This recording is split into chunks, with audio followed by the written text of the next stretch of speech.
Ça, ce livre magique, donc Les cakes de Sophie, ça a été mon premier livre. En 2000, voilà, j'étais encore sur les marchés parce que j'ai débuté, j'ai fait mes classes chez les grands chefs déjà, donc je ne suis pas une autodidacte comme on peut penser ménagère à la maison. Non, j'ai fait les classes chez les grands chefs, j'ai fait des dîners à domicile, j'étais précurseur encore à cette époque de dîner à domicile. Et ensuite, donc j'ai pris les marchés avec 80 recettes de cakes. Je dis toujours la réussite, c'est TTC. C'est talent, travail et chance. Voilà, quand on a les trois réunis, on arrive à réussir, je pense.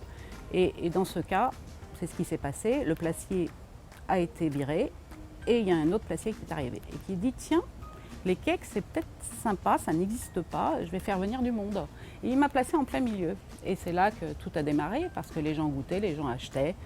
Et de 6 cakes en 3 mois, après j'ai vendu 25 cakes le week-end, 50, je suis arrivée à 100 cakes le week-end, tout ça dans mon petit four quand même. Voilà, et j'avais même pas de batteur, de robot.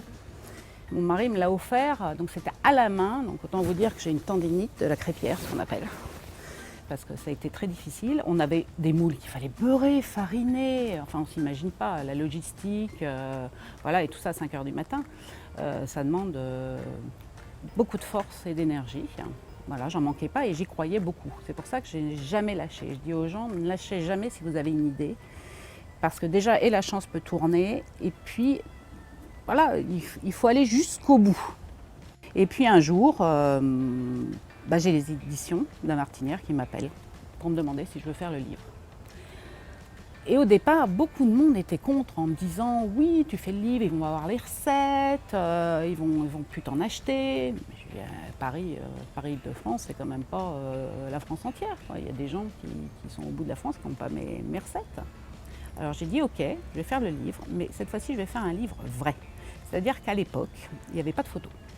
C'était des livres généralistes. Il n'y avait pas de thème ni de photos. Il y avait quand même des produits très élitistes aussi qu'on ne trouvait pas partout. Donc là, on a décidé, mon mari est très important avec moi parce qu'il me donne toujours de bons conseils. J'étais sur une page blanche en train d'écrire les cakes, je me dis mais comment je vais faire pour les écrire? Et il m'a dit cette phrase, il me dit écoute, écris les cakes comme si tu racontais à une copine.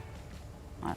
Et là, c'était parti. Et la confiance, j'ai donné confiance aux gens. Psychologiquement aussi, c'est très important. Parce que quand on reçoit et qu'on épate comme ça, avec des choses aussi simples, mais avec toujours une petite touche qui fait que, eh ben, ils sont regonflés le lendemain. Voilà, vous savez, ça apporte beaucoup de choses de dire du bien aux gens. C'était super bon, on a passé une super soirée. Voilà, ça requinque. Et puis, il n'y a rien de tel pour commencer une belle journée et avancer dans la vie.